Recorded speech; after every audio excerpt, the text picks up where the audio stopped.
നല്ലൊരു ശതമാനം ആളുകളെ നമുക്ക് രക്ഷപ്പെടുത്തിയെടുക്കാൻ കഴിഞ്ഞിട്ടുണ്ട് എന്നുള്ളതാണ് ഏറ്റവും ആശ്വാസകരമായ ഒരു കാര്യം. നേരത്തെ നമ്മളെല്ലാവരും പറഞ്ഞതുപോലെ ദേശീയ ദുരന്തമായി പ്രഖ്യാപിക്കേണ്ട വിധത്തിൽ ഗൗരവമുള്ളൊരു വളരെ ഗൗരവപ്പെട്ട പ്രശ്നമാണ്. കേരളത്തിലോ സൗത്ത് ഇന്ത്യയിലോ ഇന്ത്യയിൽ തന്നെയോ വളരെ അപൂർവമായിട്ടുണ്ടാക്കുന്ന ഒരു അപൂർവ ദുരന്തമാണ്. അപ്പോൾ അതുകൊണ്ട് വലിയ നഷ്ടമാണ് നമുക്കുണ്ടായത്. പക്ഷേ ഇന്നലെ വരുമ്പോൾ ഉച്ചയ്ക്കുണ്ടാകുന്ന വിധത്തിൽ 4ഓ 5ഓ കേന്ദ്രങ്ങളിൽ കുടുങ്ങിക്കിടന്നിരുന്ന ഏതാണ്ട് എല്ലാ ആളുകളെയും 486ഓളം ആളുകളെ നമുക്ക് കൊണ്ടുവരാൻ കഴിഞ്ഞു എന്നുള്ളത് കുറച്ചൊരാശ്വാസം പകരുന്നതാണ്. രാവിലെ 6 മണിക്ക് തന്നെ ഈ പ്രവർത്തനങ്ങൾ ആരംഭിച്ചു. ഇന്നലെ നമുക്ക് വൈകുന്നേരം ലഭ്യമായിട്ടുള്ള ഒരു ഉസ്താദും 10 പേരും ഒരു മസ്ജിദിനകത്ത് കുടുങ്ങിക്കിടക്കുന്നു എന്ന പ്രശ്നം ഇന്നലെ ഉയർന്നു വന്നിരുന്നു. അവരെ രാവിലെ റെസ്ക്യൂ ഓപ്പറേഷനൂടെ മാറ്റാൻ വേണ്ടി കഴിഞ്ഞു. അതുപോലെ വനറാണി എന്ന് പറയുന്ന ഒരു റിസോർട്ടിനകത്ത് 7 കുടുംബങ്ങളുണ്ടെന്നുള്ള വിവരം ഇന്നലെ രാത്രി കിട്ടിയിരുന്നു. ഈ സ്ഥലങ്ങളിലെല്ലാം ഇന്നലെ രാത്രി ഭക്ഷണം എത്തിക്കുകയും അതോടൊപ്പം തന്നെ മാറ്റാനുള്ള സൗകര്യം ഇന്ന് രാവിലത്തോടുകൂടി ചെയ്യുകയും ചെയ്തിരുന്നു. പക്ഷെ മഴ വളരെ ദുഷ്കരമായിട്ടുള്ള സ്ഥിതിവിശേഷമാണ് ഉണ്ടാക്കുന്നത്. നമുക്ക് JCBയോ ഹിറ്റാച്ചിയോ അങ്ങോട്ട് കടത്തണമെങ്കിൽ നമുക്ക് അവിടേക്ക് കടക്കാൻ പറ്റുന്ന പാലം പോലെ ഒരു ആക്സസ് വേണം. അതിന് ബെയിലി പാലത്തിൻ്റെ നിർമ്മാണം ഇന്ന് ആരംഭിക്കാൻ കഴിയുന്ന വിധത്തിൽ ഇന്നലെ അവർ വന്ന് പരിശോധിച്ചു പോയി.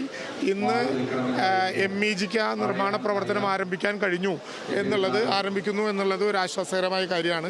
2 ടീമായി, ഒന്ന് കോഴിക്കോടും പിന്നെ മറ്റൊന്ന് കണ്ണൂരിലും ഇറങ്ങി ഇങ്ങോട്ട് തിരിച്ച് ഇവിടെ എത്തിച്ചേർന്നാൽ അത് നമുക്ക് പൂർത്തീകരിക്കാൻ പക്ഷേ നാളെ വരെ സമയമെടുക്കും. അത് എത്തിക്കഴിഞ്ഞാൽ നമുക്ക് JCB ഹിറ്റാച്ചിയും ഒക്കെ അങ്ങോട്ട് കൊണ്ടുപോകാം. പക്ഷെ അതിനു മുമ്പ് ആ പ്രവർത്തനങ്ങൾക്ക് വേഗത വർദ്ധിപ്പിക്കാൻ മനുഷ്യസാധ്യമായ വിധത്തിൽ മണ്ണുമാറ്റൽ ഉൾപ്പെടെ നടത്താൻ കഴിയുന്ന വിധത്തിൽ എക്യുപ്മെൻറ്റുകളുമായിട്ടാണ് ഇന്ന് രാവിലെ നമ്മുടെ ടീം അങ്ങോട്ട് പോയിട്ടുള്ളത്. ആരോഗ്യ പ്രവർത്തകരും ആ കൂട്ടത്തിലുണ്ട്. അതൊരു പുതിയ സ്ട്രാറ്റജിയാണ്. കാരണം അകത്താരെങ്കിലും കുടുങ്ങി കിടക്കുന്നുണ്ടെങ്കിൽ അവിടെ വെച്ച് തന്നെ രക്ഷപ്പെടുത്താൻ കഴിയുന്ന വിധത്തിൽ. അപ്പോൾ ആ വിധത്തിൽ ഇന്നിപ്പോൾ ഡോഗ് സ്ക്വാഡിൻ്റെ സേവനം കൂടി രാവിലെ മുതൽ അവിടെ ലഭ്യമായി കഴിഞ്ഞിട്ടുണ്ട്. അപ്പോൾ ആ വിധത്തിൽ ചെയ്യാവുന്നതെല്ലാം മനുഷ്യസാധ്യമായതെല്ലാം ചെയ്യുകയാണ്. നാളെ മുഖ്യമന്ത്രി തന്നെ നേരിട്ട് വന്ന് ഉദ്യോഗസ്ഥന്മാരുടെയും സർവകക്ഷിയിൽപ്പെടുന്ന ആളുകളുടെയും യോഗം വിളിക്കുന്നുണ്ട്. മന്ത്രിമാർ നല്ലതുപോലെ ക്യാമ്പ് ചെയ്ത് ഓരോ ഘട്ടങ്ങളിൽ, ഇപ്പോൾ ഞങ്ങളിവിടെ വരുമ്പോൾ തന്നെ കൺട്രോൾ റൂമിൽ 5ഓളം മന്ത്രിമാരുണ്ട്. കൂടുതൽ മന്ത്രിമാർ വിവിധങ്ങളായ ചുമതലകളെ കോർഡിനേറ്റ് ചെയ്യാൻ വേണ്ടി വരുന്നുണ്ട്. ആളുകളുടെ ഒരു ലിസ്റ്റ് ഉണ്ടാക്കുക എന്നുള്ളതാണ് ഇനി ഏറ്റവും പ്രധാനപ്പെട്ട കാര്യം.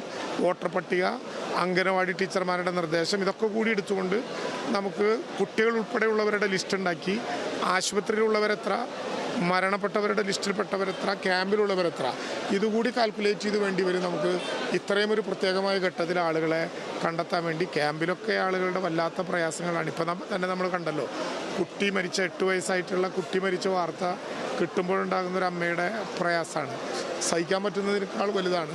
നമുക്ക് മനുഷ്യസാധ്യമായി ചെയ്യാവുന്നതെല്ലാം കൃത്യമായി ചെയ്യുന്നത്. അതാ ഞാൻ പറഞ്ഞത്, കാണാതായവരെ സംബന്ധിച്ച് നമുക്ക് ലഭ്യമായിട്ടുള്ള പരാതികളുണ്ട്. പക്ഷേ ആ പരാതിയിൽ മാത്രം നിൽക്കുമെന്ന് ഞങ്ങൾ കരുതുന്നില്ല.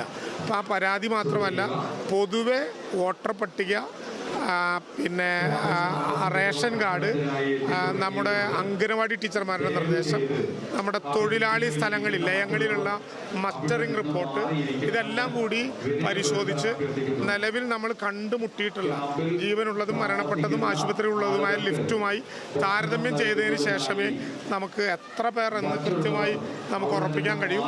എന്തായാലും ആ ശ്രമകരമായ പരിശ്രമം നടത്തുക തന്നെ ചെയ്യും.